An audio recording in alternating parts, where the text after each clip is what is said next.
বিয়ের পর নতুন বৌমা যখন বাড়িতে আসে তখন তার চোখে থাকে অনেক স্বপ্ন আর শাশুড়ির মনে থাকে অনেক আশা। কিন্তু সময়ের সঙ্গে সঙ্গে ছোট ছোট ভুল বোঝাবুঝি, মতের অমিল, প্রত্যাশা আর অভিমান সম্পর্কটাকে কঠিন করে তোলে।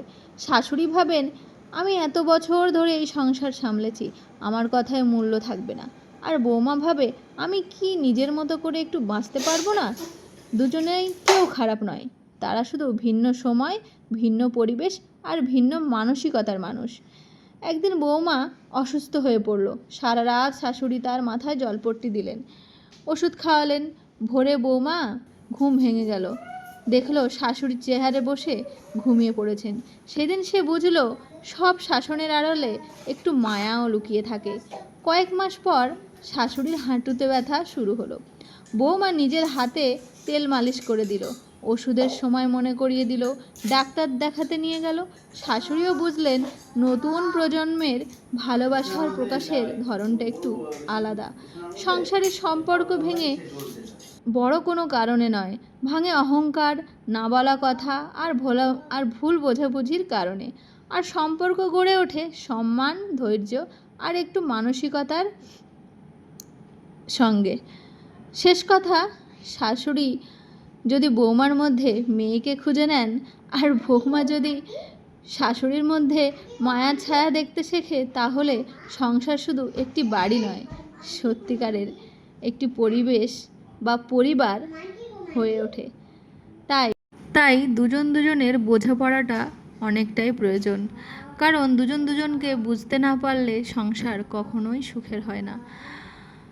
কারণ একে অপরকে যখন যতটুকু বুঝবে ততটুকুই শান্তি আসবে সংসারে। সেই জন্য শাশুড়ি বৌমার মধ্যে বোঝাপড়াটা বা আন্ডারস্ট্যান্ডিংটা খুবই দরকার। কারণ দুজন দুজনকেই সময় দিতে হবে, যে শাশুড়ি কী ভাবছে, শাশুড়িরও বুঝতে হবে বৌমা কী ভাবছে। কারণ দুজন দুজনকে সময় দিলে তারপরেই সংসারটা সুন্দর হবে। আর শাশুড়ি যদি কোনো কারণে ভাবে, এটা আমার সংসার, আমি অন্য কাউকে জায়গা দেব না, অন্য কাউকে নিজের বাড়িঘরের প্রতি মায়া বসাতে দেব না, তাহলে সে সংসার কখনো এমনিতেই সুখের হতে পারবে না। কারণ প্রতিটা মেয়ে আসে সংসার করতে, সেই সংসারটাকে নিজের মতো করে গোছাতে, নিজের মতো করে পরিপাটিভাবে সাজিয়ে গুছিয়ে সংসার করতে। সেখানে যদি শাশুড়ি মা বলে এটা ওখানে রাখা যাবে না, এখানে রাখা যাবে না, ওখানে রাখো, ওনার মতো করে যদি কোনোটা না হয়, তখনও সমস্যা ক্রিয়েট হতে পারে। সেই জন্য শাশুড়িদের বেশিরভাগ একটু ভাবতে হবে যে না, ও অন্যের বাড়ির মেয়ে, এখন থেকে আমার সংসারটা তার সংসার, তাহলে আর কোনো অসুবিধা হবে না। কিন্তু মেয়েরা বাড়ি থেকে কখনো শিখে আসে না যে শাশুড়ির সঙ্গে ঝগড়া করবি বা কোনো খারাপ প্রসঙ্গ তারা আসে না। শাশুড়িদের সেগুলোও বুঝতে হবে। কারণ এই কথাগুলো যদি সবাই বুঝতো, তাহলে সংসারে এত অশান্তি থাকতো না। শাশুড়ি বৌমার মধ্যে যে দ্বন্দ্ব ব্যাপারটা আছে, সেটাও কখনো আসতো না আর কি। যাই হোক, সংসার সবাই করতে আছে, যেমন শাশুড়িও করেছে, বৌমাও করতে চায়। বৌমা মানেই নতুনদের সবসময় সুযোগ দেওয়া উচিত। তো কোনো শাশুড়িরা সুযোগ দেয়, আর কোনো শাশুড়ি মারা সুযোগ দেয় না। সেই কারণেই আর কি সংসার অশান্তি। সেই মেয়েটা যখন আস্তে আস্তে বুঝতে শিখে যায় যে আমার এই সংসারের প্রতি কোনো মায়া বসাতে দিচ্ছে না, কোনো জিনিস আমার প্রতি অধিকার দিচ্ছে না, তো তখন থেকে সে ভাবতে শুরু করে যে না, আমি এর থেকে দূরত্ব মেনটেন করাই ভালো।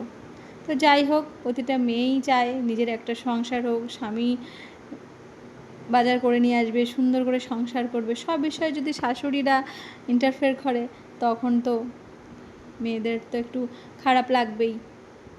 তো যাই হোক, খারাপ লাগা ভালো লাগা সবটাই নিজেদের ওপর। রান্নাবান্না করে খাওয়ানো দাওয়ানো, সেটা প্রতিটা মেয়েই চায়। যখন 19 থেকে 20 হয়, তখনই সমস্যাগুলো শুরু হয়। তো যাই হোক, আমার তো রান্নাবান্না কমপ্লিট হয়ে গেছে প্রায়, মাংসটা হলেই হয়ে যাবে। আজকে চিকেন রান্না করছি প্রেশার কুকারে। তো দেখো, সুন্দর কালার এসেছে। তো রান্নাবান্না কমপ্লিট। তো চলো এখন খাওয়া দাওয়া করতে যাবো। টাটা।